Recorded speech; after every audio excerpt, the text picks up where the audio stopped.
Ieri il sindaco di Agrigento aveva pubblicato l'allerta meteo gialla, ma in molti si sono chiesti oggi perché non rosso, considerato la furia del maltempo in città. Situazioni all'inverosimili si sono create per via della bomba di acqua che ha invaso il centro abitato cittadino e diversi comuni dell'Agrigentino. La via Tenea è stata letteralmente invasa da un fiume di acqua, facendo ribaltare tutto quello che c'era per la via, così come anche in piazza Vittorio Emanuele, in piazza Stazione e al villaggio Mosè, come si vedono da alcuni video postati da diversi cittadini nella mattinata di oggi. In diverse abitazioni l'acqua è entrata fino all'interno delle case, le fognature sono scoppiate, i comprini completamente saltati via. Il flusso di acqua arrivata è stato incontenibile, come quello avvenuto all'Istituto Gallo, che ha inondato i locali al suo interno. Preoccupante è stato quanto è successo a Favara. La furia dell'acqua che ha travolto il paese ha portato alla scomparsa di una giovane trascinata via mentre attraversava una delle zone più colpite dal nubifragio. Ce ne parla più approfonditamente il collega Giuseppe Moscato.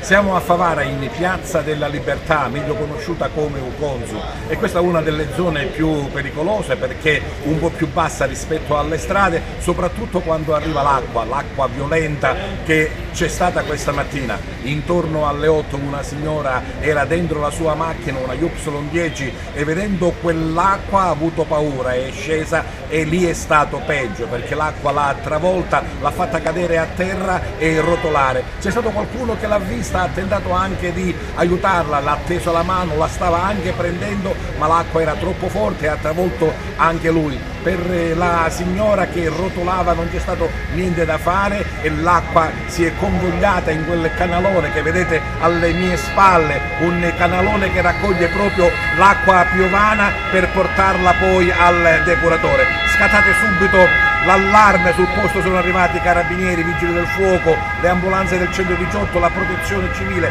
tantissime persone, i parenti, un sacco veramente di persone che nonostante la pioggia e nonostante il pericolo si sono subito sbracciati e dati da fare per cercare la signora. Sono entrati all'interno del canalone, sono entrati anche all'interno di tutta quella che è la condotta. I sommozzatori dei vigili del fuoco, della protezione civile hanno ispezionato pozzetto per pozzetto, ma fino adesso non c'è nessuna traccia della signora.